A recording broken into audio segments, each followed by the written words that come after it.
Bienvenue dans ce nouveau Deep Dive. Aujourd'hui, on se penche sur une affaire qui tient vraiment la France en haleine, l'affaire Delphine Jubilard.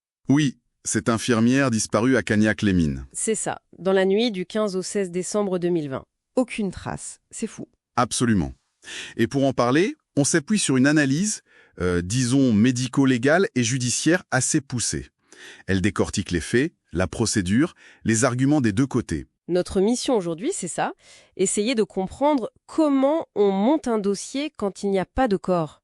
C'est un vrai défi, non? Ah oui, un énorme défi pour la justice. On va explorer ces fameux indices graves et concordants. Alors allons-y. Le point de départ, c'est le 16 décembre au matin, Cédric Jubilard, son mari, signale sa disparition. Oui, sa version c'est « elle est sortie promener les chiens, en pleine nuit ». Non, pas vraiment. Ils étaient en instance de divorce, c'est Delphine qui avait lancé la procédure. Elle avait même un nouveau compagnon. Ah oui, quand même. Et Cédric, de son côté, bon, il y avait des tensions financières, il dépendait un peu d'elle apparemment. Il vivait mal la séparation, quoi. Donc, ambiance tendue, et très vite, on passe d'une disparition inquiétante à une enquête criminelle. Exactement. Malgré d'énormes recherches, battues, fouilles, rien. Pas le moindre indice matériel de Delphine elle-même. Et c'est là que ça devient fascinant, judiciairement parlant. Sans corps, sans armes, sans scène de crime claire, l'accusation se base sur quoi concrètement? Ce faisceau d'indices? C'est un assemblage, en fait. Plusieurs éléments qui, mis bout à bout, pointent vers Cédric Jubilard pour l'accusation. D'abord, il y a les téléphones. Les téléphones, oui. Celui de Cédric qui a été éteint plusieurs heures cette nuit-là, entre 22h08 et 3h53, je crois, ce qui n'était pas du tout dans ses habitudes. Étrange. Et celui de Delphine, lui, il reste actif près de la maison jusqu'à 7h48 du matin. Il y a même une activation bizarre à 6h52, alors que les gendarmes sont déjà là. Dingue. Et après le téléphone, il y a d'autres choses? Oui, il y a le témoignage du fils aîné, Louis, il avait 6 ans. Ses déclarations ont un peu évolué, c'est normal à cet âge, mais il a parlé d'une dispute assez violente entre ses parents, près du sapin. Une dispute, ça colle avec autre chose? Bah oui, justement, ça fait écho à ce que des voisines disent avoir entendu, des cris vers 23h cette nuit-là. D'accord. Et matériellement, sur place? L'élément le plus troublant peut-être, ce sont les lunettes de Delphine. Sa seule paire, retrouvée cassée à la maison. Cassé comment? L'expertise parle d'une force dynamique, en gros, un choc, un coup. Et on retrouve l'ADN de Delphine, mais aussi celui de Cédric dessus. Et elle était myope, c'est ça? Très myope. Difficile d'imaginer qu'elle sorte en pleine nuit sans ses lunettes, quoi. C'est un point clé, ça? Et le comportement de Cédric lui-même? Il est aussi passé au crible, bien sûr. Il y a cette fameuse lessive qu'il lance à 4h51 du matin, avec la couette du couple dedans. Son attitude aussi, jugée assez détachée, peu émotive par les enquêteurs. Il y a aussi des histoires comme quoi il consultait des sites de rencontres juste après. Oui, et même avant, des menaces qu'il aurait proférées contre Delphine. Je vais la tuer et l'enterrer, des choses comme ça, rapportées par des proches. Oula!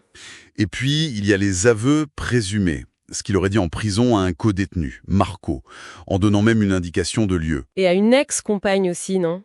Après son incarcération. Exactement, Jennifer C. Elle a rapporté un récit assez détaillé de strangulation, de préméditation.